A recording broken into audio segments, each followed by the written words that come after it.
প্রিয় শিক্ষার্থীরা, আজকে আমরা বের করব পঞ্চম শ্রেণীর 12 অধ্যায়ের 141 পৃষ্ঠার 2 নং প্রশ্নের সমস্যা সমাধান। 2 নংয়ে যে প্রশ্নগুলো আছে সেটা হলো তারিখ বের করতে হবে।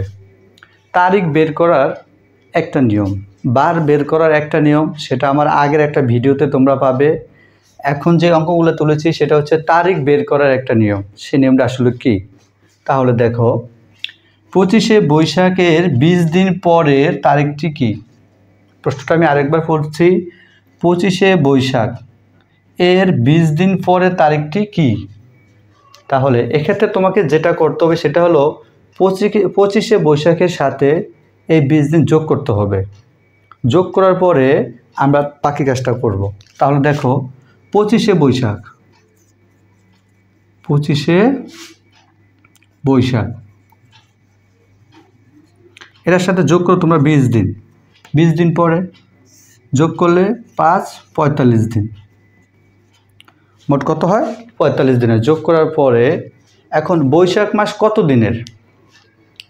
বৈশাখ মাস আমরা জানি বাংলা বছরের প্রথম 5টি মাস হলো 31 দিনের। তাহলে বৈশাখ মাস হলো 31 দিনের। এবার 45 থেকে তুমি 31 বিয়োগ করে দিবে। 45 থেকে 31 বিয়োগ করে দিবে। আচ্ছা, বিয়োগ করার ফলে যে 31 এটা হচ্ছে বৈশাখ, এলে 31 হলো বৈশাখ মাস। তাহলে বিয়োগ করতে থাকে 14, 1 আছে 5 আছে 4, 3 আছে 4 1, 14।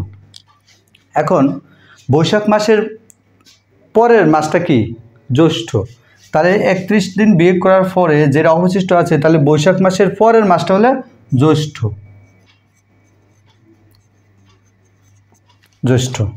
তার মানে আমাদের উত্তরটা হলো 14ই জ্যৈষ্ঠ। উত্তর 1 নম্বর যে উত্তর সেটা হচ্ছে 14ই জ্যৈষ্ঠ। আমি তোমাদেরকে একটু আরেকবার ক্লিয়ার করে দিচ্ছি। প্রথমে তোমরা যেই কাজটা করবা, যেমন 25শে বৈশাখের 20 দিন পরে তারিখটি কত? 25শে বৈশাখের সাথে 20 দিন যোগ করবে। 25শে বৈশাখের সাথে 20 দিন যোগ করলে 45 দিন হয়।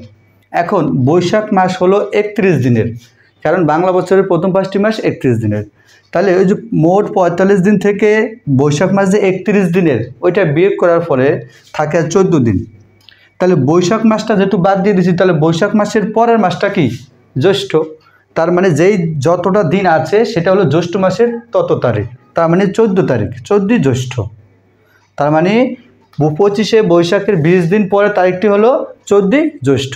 এবার যদি আমরা 2 নম্বর অঙ্কটা খেয়াল করি, 2 নম্বর অঙ্কটা দেখো, 25শে জুন এর 49 দিন পরের তারিখটি কি?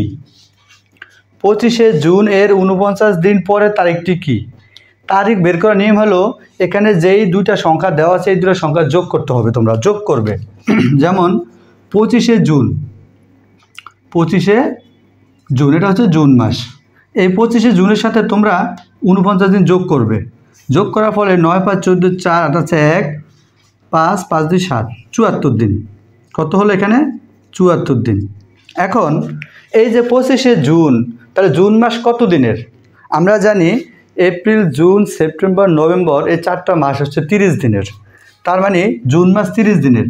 যোগ করার পরে তুমি জুন মাস যে 30 দিনের এটা বিয়োগ করে দেবে। এটা হচ্ছে জুন মাস 30 দিনের। তাহলে বিয়োগ করলে থাকে কত? দেখো এবার 4 আর 3 আর 7 সমান 4, 44 দিন থাকে। 44 দিন থাকে। তার মানে 44 থেকে আরও একটা মাস বিয়োগ করা যায়। আর একটা মাস হতে পারে 31 দিনের বা 30 দিনের। তাহলে 44 থেকে তো 30 বা 31 বিয়োগ করা যায়। তার মানে আরেকটা মাস বিয়োগ করা যায়। তাহলে জুন মাসের পরে কোন মাসটা হয়? জুলাই। তাহলে জুলাই মাস কত দিনের? জুলাই মাস হচ্ছে 31 দিনের। তাহলে 31 বিয়োগ করো, 31 দিন, এটা হচ্ছে জুলাই। 31 জুলাই বিয়োগ করার পরে থাকে কি? আর দেখো, 1 আছে 4 সমান 3, হাতে কিছু নাই, আর 1 3 আছে 4 সমান 1, 13 দিন। আচ্ছা, তাহলে জুলাইয়ের পরে কি হয়? জুন মাস 30 দিন গেলাম, জুলাই মাস 31 দিন গেল, জুন জুলাই। তা জুলাইয়ের পরের মাসটা কি? আগস্ট। তার মানে 13 যে অবশিষ্ট রয়েছে এটা হচ্ছে আগস্ট মাসের 13 তারিখ। তাহলে 13ই আগস্ট।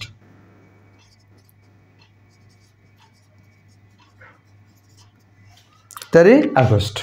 আশা করি সবাই অঙ্কটা বুঝতে পেরেছো। ধন্যবাদ সবাইকে।